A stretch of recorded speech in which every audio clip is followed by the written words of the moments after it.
सकाळ prime time मध्ये अतिशय महत्त्वाची बातमी पाहतोय। प्रशांत कोरटकर संदर्भातली बातमी आहे। शिवरायांचा अवमान करणाऱ्या प्रशांत कोरटकरची कोठडी आज संपणार आहे। कोरटकरला कोल्हापूर जिल्हा सत्र न्यायालयासमोर मग हजर केलं जाईल, तर कडेकोट बंदोबस्तामध्ये कोरटकरला कोर्टात आणलं जाणार आहे। कोरटकरच्या कोठडीत आणखी किती दिवस वाढ होते याकडे सगळ्यांचं लक्ष लागलंय।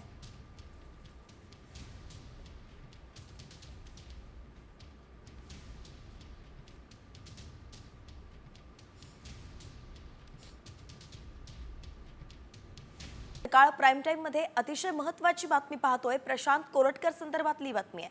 शिवरायांचा अवमान करणाऱ्या प्रशांत कोरटकरची कोठडी आज संपणार आहे। कोरटकरला कोल्हापूर जिल्हा सत्र न्यायालयासमोर मग हजर केलं जाईल, तर कडेकोट बंदोबस्तामध्ये कोरटकरला कोर्टात आणलं जाणार आहे। कोरटकरच्या कोठडीत आणखी किती दिवस वाढ होते याकडे सगळ्यांचं लक्ष लागलंय।